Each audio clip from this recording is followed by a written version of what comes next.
विषय तो ये है कि आज के जितने भी ध्यानाकर्षण प्रस्ताव हैं ये केवल HKRN को लेकर के ही हैं, ना कोई HPSC को लेकर के हैं, ना कोई स्टाफ सिलेक्शन कमीशन को लेकर के हैं, ना बेरोजगारी को लेकर के हैं। थोड़ा सीमित रखेंगे तो उसमें थोड़ा सबकी संतुष्टि भी होगी, जो जो प्रश्न चाहिए। एक मिनट, ऐसे नहीं रामवरण जी, ऐसे बिल्कुल नहीं, नहीं बिना पूछे नहीं, आप चल बैठे। तो इसलिए एक तो विषय है।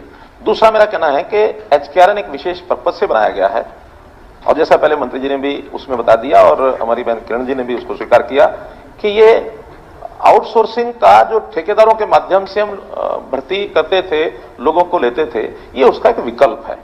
वो जो सारी शिकायतें आती थी वो शिकायतें न रहें और हम उनकी शोषण से कैसे युवकों को बचाएं, क्योंकि सैलरी कम है ये हमको पता है, उस सैलरी में से भी उनका और शोषण होता रहे।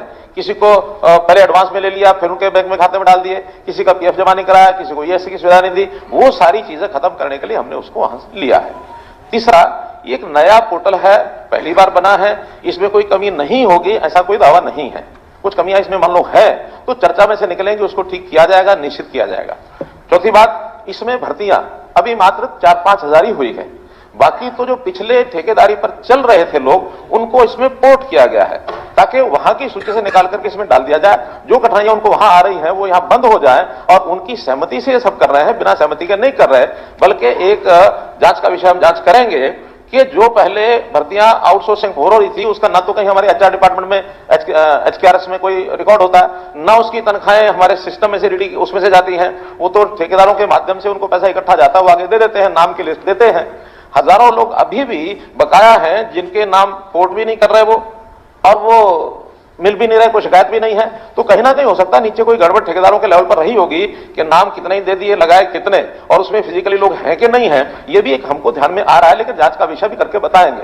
और मैं कोशिश करूंगा कि अगले सत्र में ये सारा डाटा भी आपको बता सके। एक बहुत बड़ा ऐसा जो गलत दिशा में एक विषय चला हुआ था उसको ठीक करने के लिए सब कर रहे हैं। स्पष्ट इसमें है कि ये पक्की नौकरी नहीं है, ये आउटसोर्सिंग की नौकरी है, कच्ची नौकरी है, 1 साल के लिए प्रारंभ में होती है। हर साल 1-1 साल के लिए ही अगर जरूरत होगी तो एक्सटेंड किया जाएगा। इनकी जगह पर अगर पक्की नौकरियों को लोग आएंगे HPSC HSSC के, तो ये लोग हटने ही हैं, ऐसा नहीं कि नहीं हटने हैं। तीसरा, ये जो मेरिट की बात बार बार हो रही है, देखिए मेरिट तो हमने योग्यता को, जो उनकी योग्यता, मिनिमम योग्यता इंडियन डिपार्टमेंट ने हमको कही है कि हमको इस योग्यता के लोग चाहिए। अध्यापक हैं तो अध्यापक के लिए TGT की ये योग्यता वो पूरी करें, PGT के लिए ये करें, जो भी कोई सब्जेक्ट है सब्जेक्ट के हिसाब से ये करें, और साथ में उनका HTET का टेस्ट भी पास हुआ होना चाहिए। बल्कि कुछ एक पहले से जो भर्ती की गई थी उसमें अभी चूंकि HTET की लोग नहीं थे तो उस समय उनका जल्दी चाहिए, क्योंकि अगर टेम्परेरी लोग चाहिए तो इसलिए चाहिए कि हमारा HPSC में HSSC में टाइम ज्यादा लगता है। भर्ती शुरू करने के बाद 6 महीने साल भी लगते हैं, हम और आप सब पहले करते रहे। ये इंडेंट के 15 दिन में, 1 महीने में इनको टेम्परेरीली उनको दे दिया जाए ताकि बच्चों की शिक्षा वो यानी प्रभावित ना हो, या कोई और किसी डिपार्टमेंट का काम है वो जल्दी से हो जाए, प्रभावित ना हो। PN भी होंगे, ड्राइवर भी होंगे, कहीं टेम्परेरी मानो इंजीनियरिंग के लोग भी होंगे, कहीं क्लर्क भी होंगे। तो ऐसे सब पोस्टों के लिए जितनी रिक्वायरमेंट होती है वो सब इसमें की जाएगी। अभी तो मोटे रूप से 2 बड़े ग्रुप अध्यापकों के किए थे, और उसमें एक कठिनाई आई थी। क्या? पहले तो HTET की कंडीशन लिख के नहीं दी थी, बाद में डिपार्टमेंट ने कहा कि इसमें तो HTET होना चाहिए था। हमने उसमें बिना HTET के भी कुछ उनको मार्क्स दे करके उनके जो उनकी क्वालिफिकेशन थी, यानी जो ओरिजिनल क्वालिफिकेशन थी उसके मार्क्स उतने ही 20 नंबर HTET का है तो 20 नंबर उसमें डिस्ट्रीब्यूट करके, ताकि किसी तरीके से लेकर के टेम्परेरी है, पढ़ाना है बच्चों को, बाद में जैसे पक्के आएंगे उनको अलग करेंगे। फिर सेकंड टाइम में HTET ले लिया, लेकिन बाद में ये HKN के लोगों ने कहा कि वो तो HTET डिपार्टमेंट के हिसाब से होता, हर एक डिपार्टमेंट का अलग HTET का पेपर होता है। ऐसी जानकारी मेरे लिए भी पहली बार है। उसके कारण से कुछ बच्चों को ऑफर लेटर देने के बाद भी उनके अपॉइंटमेंट लेटर नहीं जा सके, जैसे 9 तारीख और 12 तारीख की जो बात बता रहे हैं उसमें से ऐसे कुछ हैं। तो 600-700 लोगों का अपॉइंटमेंट लेटर नहीं गया है। 2000 सिलेक्ट हुए थे, 1400 के लगभग ज्वाइन हुए, 600 लोग अब इसमें रह गए। आगे उनकी जैसी आवश्यकता होगी उनकी मेरिट के हिसाब से जो फाइनल मेरिट है उसको सिलेक्शन में फिर आ जाएंगे तो फिर लगेंगे। तीसरा, कोई एग्जाम नहीं है इसमें, मेरिट एग्जाम से तो नापी जा सकती है। या तो क्राइटेरिया क्या है, प्राथमिकता क्या है, बोर्ड ऑफ डायरेक्टर्स उनके सामने विषय रखा जाता है, वहां वो क्राइटेरिया प्रायोरिटी तय करते हैं। क्राइटेरिया में क्वालिफिकेशन तो अनिवार्य है ही है जो मांगते हैं। दूसरा क्राइटेरिया, एक तो जितना लोकलाइज हो सके उतना लोगों को लेना चाहिए। ये जो ट्रांसफर आता है थोड़ी तनख्वाह का आदमी और 200 किलोमीटर दूर उसकी बारी आएगी, हो सकता है प्रारंभ में तो कह दे हाँ हाँ ठीक है, क्योंकि उसको नौकरी नहीं है, घर खाली बैठा है, वो 100-200 किलोमीटर दूर के भी हाँ करेगा, बाद में वही कहेगा मेरी थोड़ी तनख्वाह है जी, वो आपके हमारे सबके पास जाएगा, मुझे तो घर के पास चाहिए। तो हमने जो लोकलाइज्ड लोग हैं उनको ज्यादा प्राथमिकता दी है। दूसरा, जो गरीब परिवार है, जो अंत्योदय की श्रेणी में आते हैं, जिसकी तुरंत आवश्यकता है, नहीं पक्की नौकरी भी मिल रही, तो जब तक नहीं मिलती तब तक यहां एडजस्ट हो जाए। तो उसके अंदर जो 1 लाख से भी नीचे क्राइटेरिया जिनका है, यानी परिवार की इनकम, अब आप कहते हैं कि किसने तय किया?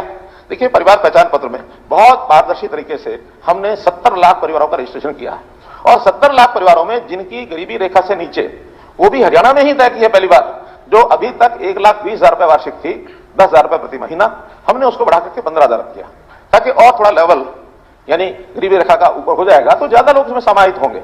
और ये परिवार अब लगभग 30 लाख के आसपास है, जो हमने कल भी परिवार पहचान पत्र के माध्यम से जो राशन कार्ड की बात कही है या और जो क्राइटेरिया कहा है, ये 30 लाख परिवार है। 30 लाख परिवारों में उस योग्यता का कोई व्यक्ति मिलता है।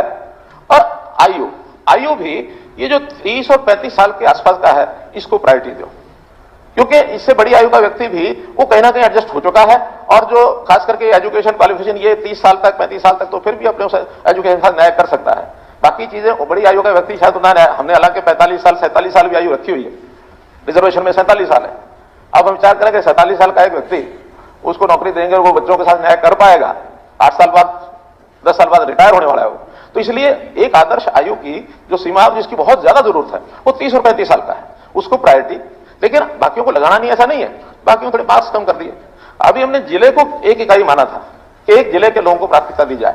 विचार है कि जिला भी कई बार बड़ा होता है, अब सिरसा जिला, डोवाली भी वही है, और नाथुर चोपटा भी उसी में है, डिंग भी उसी में है, दोनों का मिलाकर के 80 किलोमीटर की दूरी है। तो इसको ब्लॉक के हिसाब से एक श्रेणी बनाई जाए कि ब्लॉक के अंदर है तो ज्यादा मार्क्स दिए जाए, जिले में थोड़ा उससे कम दिया जाए, एडजॉइनिंग जिले में और कम दिया जाए। और हमारी कोशिश है कि ऐसी कच्ची नौकरी जो है वो एडजॉइनिंग जिले से ज्यादा दूर के व्यक्ति को बेशक भी टाला जाए, वहां कहीं जरूरत पड़ेगी वहां देखेंगे। इसलिए ये सारे क्राइटेरिया जो बनाए हैं, इस क्राइटेरिया के आधार पर योग्यता, हाँ अनुभव। एक प्रारंभ में ये था कि एचकेआर में शुरू में जो अनुभवी लोग हैं, जो हरियाणा सरकार के ही किसी विभाग से, बोर्ड कॉर्पोरेशन से, क्योंकि वहां वो कच्चे नौकरी वाले हटते तो है ही हैं। जैसे ही हमारा जोर है कि एचपीएससी की, एचएससी की नौकरी को बढ़ाओ, जब वो बढ़ाएंगे तो उनकी जगह जो लगे हुए हैं उनकी पोस्ट के अगेंस्ट ही है, वो हटेंगे तो उनको पहले प्राथमिकता दो, अनुभव के मार्क्स अलग से दो। अनुभवी लोगों को सबको रजिस्टर कराया था, जिनका अनुभव नहीं था उनका नहीं कराया था। विषय आया कि प्राइवेट अनुभव को भी इसमें शामिल करो। प्राइवेट अनुभव की ऑथेंटिसिटी कोई नहीं कर पाएगा, क्योंकि प्राइवेट के अनुभव की सर्टिफिकेट कौन लेके कहां से आएगा? कोई आपके हमारे हाथ में है कुछ? किसी भी फैक्ट्री से, किसी भी कंपनी से प्राइवेट का सर्टिफिकेट बना के लाएगा, और फिर वो बाद में कहेंगे कि ये सब तालमेल हो गया, खेल हो गया। तो इसलिए जो ऑथेंटिसिटी जिस डिपार्टमेंट की है, बोर्ड कॉर्पोरेशन की है, अनुभव उसी का माना जाएगा, और किसी का अनुभव भी हम मान नहीं सकते। तो ये अनुभव का विषय। फिर इसमें कल क्या होगा? आखिर जितना जायज है, 21 साल के बाद, 2 साल 4 साल बाद इसकी जगह कोई आएगा, ये हटेगा। अब सारी उम्र के लिए लगने वाला नहीं है। हम ये कहते हैं कि अच्छा सारी उम्र की चिंता है इसकी, वो तो पक्की नौकरी वाला ही सारी उम्र का उसका प्रावधान है। जो कच्ची नौकरी के, ठेकेदारी के या हरियाणा कौशल रोजगार के, इनको सारी उम्र के लिए हम कोई व्यवस्था बना नहीं सकते, ना हमारा कोई इसके अंदर कोई स्टैट्यूटरी कोई प्रावधान हो सकता। एक साल मैंने बताया, वो 3 दिन का मैंने बताया, कोई योग्यता के अंदर गड़बड़ हुई है, उसमें 600-700 लोग बचे हैं जिनकी योग्यता पूरी नहीं थी, लेकिन उनको ऑफर लेटर चला गया, अपॉइंटमेंट लेटर नहीं दिया। केवल 12 तारीख को, जो आप बता रहे 9 तारीख को ऑफर लेटर गया होगा। ऑफर लेटर देखो, मैं पास क्या लिखा उसमें? अपॉइंटमेंट लेटर दिया है।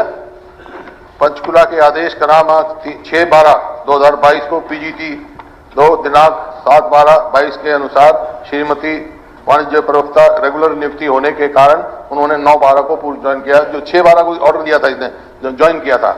अतः आप अपने दिनांक 9/12 को पूर्वी दोपहर कार्यभार से मुक्त किया जाता है। चलिए, 6 को ज्वाइन किया और मुक्त किया। अपॉइंटमेंट लेटर तो नहीं है ना?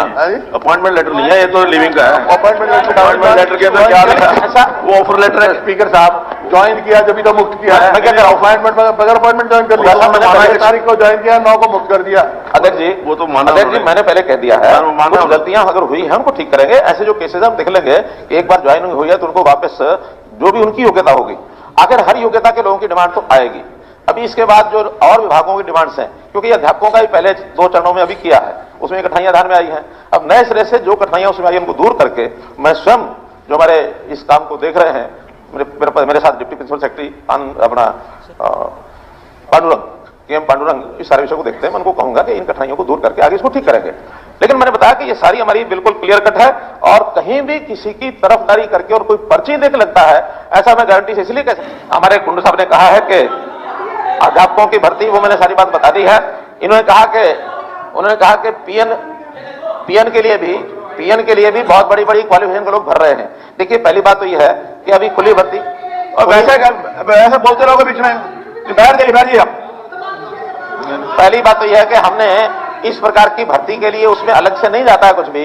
कोई एक रिक्वायरमेंट होती है, उसमें जो जो लोग भरते हैं एक्सपीरियंस के लोग पहले लिए जाते हैं, बाद में उसमें जो क्वालिफिकेशन के हिसाब से लिए जाते हैं, क्वालिफिकेशन के नाते से कोई भी नौकरी होती है मेरिट का मतलब होता है उसकी हायर क्वालिफिकेशन के हिसाब से उसको दी जाए। क्योंकि आज कोई ऐसी कंडीशन या कोई ऐसा सिस्टम नहीं है, किसी भी सरकार में नहीं, अपने में नहीं, कि इस नौकरी के लिए इससे ऊपर की कॉलेज के लोग नहीं लिए जाएंगे। अगर कोई बेरोजगार है और अपनी मर्जी से ज्यादा क्वालिफिकेशन वाला लोअर मेरिट पर, लोअर एक कैटेगरी की सर्विस पर आना चाहता है तो उसको रोक नहीं सकते हैं। हाँ, उसके लिए खुला है मैदान। क्या कि वो अपनी आगे की नौकरी के लिए, जो पहले कभी होता था कि किसी भी डिपार्टमेंट से उसको एनओसी लेनी पड़ती थी, हमने एनओसी का प्रावधान खत्म कर दिया कि उसको एनओसी नहीं लेनी है। कहीं भी नौकरी कर रहा है, उसके बाद वो चाहे एचसीएस आईएएस भी बनना है तो सूचना देता जाए और आगे बढ़ता जाए, सूचना देता जाए, आगे बढ़ता जाए। लेकिन प्रारंभ में जीवन स्टार्ट करने के लिए अगर उसको छोटी नौकरी भी मंजूर है, वो लेगा उसके हित में, उसकी सुविधा में। अगली बात, एचकेआरएन में भी जब ये कई तरह की पोस्टें आएंगी तो हमने ये भी नियम बनाया हुआ उसमें कि पहले हायर एजुकेशन की पोस्टें उसको भरा जाएगा। मानो अगर 10 पोस्टें एमए के लिए उपलब्ध हैं तो एमए वालों को उसका अवसर दिया जाएगा। इसके बाद अगर बीए वालों की उपलब्ध हैं तो बीए की उसमें एमए भी आएगा, बीए भी आएगा। इसके बाद प्लस 2 की है और बचे हुए ग्रेजुएट और पोस्ट ग्रेजुएट प्लस 2 की लेना चाहते हैं तो उसमें भी अवेल करेंगे। इसलिए हायर एजुकेशन के लोगों को प्रायोरिटी से पहले उनको नौकरी दी जाएगी, बाद में जो उपलब्ध है उसके बाद उनको मिलेगी। तीसरा, हम HPSC reservation for SC OBC वो क्यों नहीं फॉलो कर रहे हैं जो बाकी जगह? नहीं, इसमें करते हैं। क्या करते हैं कि इसमें सबसे पहले रिजर्व कैटेगरीज के लोगों को उसमें से निकाल के दिया जाता है। अगर मानो रिजर्वेशन का क्राइटेरिया पूरा हो जाता है, सपोज एससी 20% हो गए, बीसी ए, बीसी बी 11 और 16 जो है उनके लोग लिए जाते हैं। इसके बाद जब रिजर्वेशन की कैटेगरी के लोग पूरे हो जाते हैं, फिर शुरू से लेकर नीचे तक ओपन में सबको लिया जाता है। उसमें जनरल भी आएगा, उसमें एससी बीसी भी बचा हुआ वो आएगा, उसमें ये भी आएगा अपना बीसी के भी लोग आएंगे, बीसीए बीसीबी एससी। तो इसी कारण से अभी तक एचकेआरएन में जितनी भर्तियां की गई हैं उसमें 37% जो है वो एससी के लोग हैं, 37%। बीसी बीसीए 27.4 है, 27 चाहिए, इसलिए वो कहीं कम नहीं हुए। हाँ, यदि कहीं फिक्स्ड है, वो तो अपनी मेरिट पे होंगे या आपने उसमें हो गए होंगे, लेकिन कोई उसका रिजर्वेशन तो नहीं है ना उनकी। देखिए, रिजर्वेशन के बराबर है ना, सुनिए, आज तो वैसे ही आगे जैसे भी आएंगे रिजर्वेशन के क्राइटेरिया से ज्यादा उन लोगों की हाजिरी हो, ये हमारा वोट लेने पड़ेगा नहीं, उनकी हाजिरी हो ये हमारा प्रयत्न है। अगर उपलब्धि नहीं है, मान लो हमने पीजीटी में स्वाभाविक है पीजीटी के लोग वहां कम मिलेंगे एससी में, बीसी में। अब बीसी पूरे नहीं हुए तो आप ओपन कर लो, बीसी कर लो, कुछ भी कर लो, लेकिन उनको छोड़ा नहीं जाएगा। क्या होता है सरकारी नौकरी में, उसका बैकलॉग छोड़ के आगे बढ़ाया जाता है। ये चूंकि टेम्पररी नौकरी है, हमें अर्जेंट आदमी चाहिए काम करने वाले। अगर किसी रिजर्व कैटेगरी में लोग नहीं है तो उसको सब में से भर करके उस साल के लिए लगा लिया जाएगा। आगे फिर जरूरत पड़ेगी, जितने प्राथमिकता के आधार पर जितनी उनकी रिजर्वेशन का है उनको लेकर के फिर अगर खाली बचती है तो कहीं से भी भरा जाएगा। हमको आदमी चाहिए काम करने के लिए तुरंत, हम उस इंतजार में रहेंगे तो वो इंतजार में फिर ये पोस्टें फिर खाली पड़ी रहेंगी, फिर इसका नंबर बढ़ाना पड़ेगा।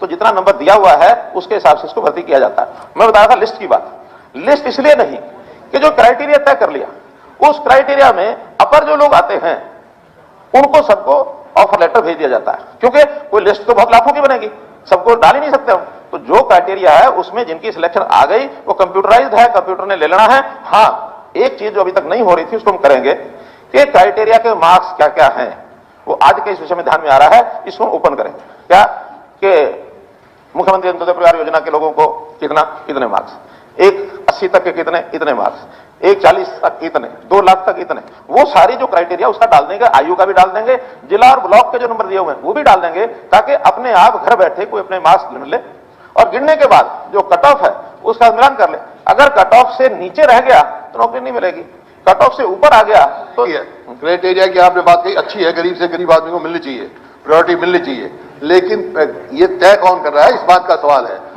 परिवार पहचान पत्र जो है सही जस्टिफाई नहीं कर रहा है, ये बहुत सारी शिकायतें हैं, इस बात को हमारे को मंजूर नहीं है। इस वास्ते ये जो है कौशल जो निगम है इसको आप छोड़ दो, क्यों फिर ऐसे ये क्या काम करेगा। या इसका मतलब क्या हुआ? या आप ये बताइए मेरे को, सबऑर्डिनेट सर्विसेज कमीशन में भी यही क्राइटेरिया लागू होगा? वहां कोई एग्जाम नहीं लेंगे, वहां कोई इंटरव्यू नहीं लेंगे? कल को ये आते हैं, आप रेगुलर निकालते हैं, ये अप्लाई करेंगे, का कोई एग्जाम नहीं होगा? मैं बता रहा हूं, ऐसा काम नहीं बता रहा हूं ना, एक लाइन में बता रहा हूं। बताने से नहीं, हम भी यही नहीं, एक लाइन में बता रहा हूं, भविष्य से खिलवाड़। एक लाइन में बता रहा हूं। देखिए, जो नौकरियां आपने बताई वो सब पक्की गवर्नमेंट की नौकरियां हैं, परमानेंट नौकरियां हैं। परमानेंट नौकरियों का क्राइटेरिया एकदम अलग होता है, लेकिन जो कच्ची नौकरी है, आउटसोर्सिंग की नौकरी है, टेम्परेरी 1 साल के लिए है, हम जरूरतमंद को दे रहे हैं, इसका उसका कोई मुकाबला नहीं कर सकते। ये सब लोग अपनी जो वहां का क्राइटेरिया है उसके हिसाब से अप्लाई करेंगे, कर सकते हैं, एग्जाम देंगे, पास होंगे, क्यों नहीं होंगे? अभी देखिए, पक्की नौकरियां खत्म कर दो, देखिए तब कच्ची भर्ती करते रहो। इसके लिए भी एक और नई घोषणा कर रहा हूं, एक नई घोषणा कर रहा हूं, सुनिए। देखिए, समय समय पर बहुत से चेंजेस व्यवस्था में, सिस्टम में होते रहते हैं। उसमें सबसे बड़ा एक चेंज होता है कि किस विभाग में कितनी पोस्टें चाहिए, कितनी जरूरत है, कितने लगे हैं, कितने खाली रह गए। समय के हिसाब से बहुत चेंजेस में होते हैं। अब 2 चेंजेस मैं आपके ध्यान में ला रहा हूं। एक चेंज तो टेक्निकल युग आ गया है। अब इस टेक्निकल युग में फिर वही बात पोर्टल वाली, कि आईटी के जमाने में बहुत चीजें अब आपकी ऑनलाइन हो गई हैं। जो मैनुअली जितने लोगों की पहले जरूरत होती थी, अब उतने लोगों की जरूरत रही नहीं है। अगर हमको अच्छी सरकार की व्यवस्थाएं बनानी है, यानी जिसको इफेक्टिव करना है, समय पर करना है, कॉस्ट इफेक्टिव करना है, तो हमको हर विभाग के सिस्टम को रैशनलाइज द्वारा से करना पड़ेगा। कितनी जरूरत है, आप जरूरत है उस हिसाब से पोस्टें अपनी सैंक्शन कराएंगे, नए सिरे से हर साल फिर जरूरत पड़ेगी, फिर सैंक्शन कराएंगे। और अगर कहीं ज्यादा सैंक्शन पहले से हैं, आज जरूरत नहीं है, उनको कम करने की भी आवश्यकता पड़ेगी, कम भी करेंगे। लेकिन ये काम सरकार अपने आप नहीं कर सकती। हमने बहुत कोशिश कर ली विभागों में, विभाग का अपना एक सोचने का तरीका रहता है। तो इसके लिए हम जो विचार किया है वो ये किया है कि हम एक रैशनलाइजेशन कमीशन ये बना रहे हैं। और रैशनलाइजेशन कमीशन इंडिपेंडेंटली वो हर एक विभाग में किस पोस्ट की कितनी संख्या की जरूरत है वो हमें रिपोर्ट देंगे। उसके बाद डिपार्टमेंट उसको स्वीकार करेगा, और स्वीकार करने के बाद ज्यादा बढ़ाने की जरूरत है बढ़ाएंगे, कम करने की जरूरत है कम करेंगे। तो 20,000 से ज्यादा नहीं बनते। आखिर 30 वर्ष नौकरी करता है, 25 भी करता तो कितने, 5 लाख को 25 से 20,000, 20,000 से ज्यादा नौकरियां हम एक साल में पक्की ऑन एवरेज नहीं दे सकते। हमने पिछले 7-8 साल में 1 लाख की नौकरी दी है, ज्यादा नहीं दे पाए। और अभी भी और 2 साल में 50-60 हजार, 1 लाख जितनी भी बनेंगी, हम उसमें सारा प्रयत्न कर रहे हैं कि हम अपनी सारी पोस्टों के हिसाब से, जरूरत के हिसाब से, नोट पोस्टों के हिसाब से, जरूरत के हिसाब से एचपीएससी की नौकरी एचपीएससी में, स्टाफ सिलेक्शन कमीशन स्टाफ में, और जहां इमीडिएट जरूरत है एचकेआर में दे करके जल्दी से जल्दी भर्ती को पूरा किया जाए। ये बैकलॉग कोविड के दिनों का जरूर हमारा हुआ है, उसको सबको पूरा करेंगे। तो इसलिए मैंने रोजगार पर भी बताया, एचकेआर पे भी बताया, क्राइटेरिया भी बताया, मेरिट जो है केवल क्वालिफिकेशन ये होगी। कोई भाई भतीजावाद, कोई किसी के साथ ऐसा नहीं है कि किसी के कहने पर हमने, मैं आपको चैलेंज करता हूं, हमारे जितने विधायक है, मैं आपको चैलेंज करता हूं, मैं यहां पहली बात तो एचकेआर की करो। अभी आप, मैं उसके पर भी बोल दूंगा जब बोलूंगा, लेकिन उस पर भी 1 घंटा मुझे लगेगा, एचपीएससी और एचएसएस में 1 घंटा और लगेगा मुझे। नहीं, अभी एचकेआर मैं एचकेआर का चैलेंज कर रहा हूं। आप सुनिए, एचकेआर का चैलेंज कर रहा हूं कि 90 के 90 विधायक, चाहे उसमें विपक्ष के हों चाहे सत्ता पक्ष के हों, किसी एक का भी रिश्तेदार आप लाके दिखा दो तो मैं कह दूंगा कि सिफारिश हुई है। किसी एक का भी रिश्तेदार नजदीकी लाके दिखा दो, तो मुझे पता है वो बहुत गरीब परिवारों से लोग लगे हैं, बहुत गरीब परिवारों। अरे मैं कह रहा हूं, मैं एचकेआर की बात आज करो, एचपीएससी में भी मैं आपको बता दूंगा क्या क्या कहानियां हुई हैं, और आज से नहीं, पिछले 30 साल की सारी बता दूंगा मैं आपको, सारी बता दूंगा।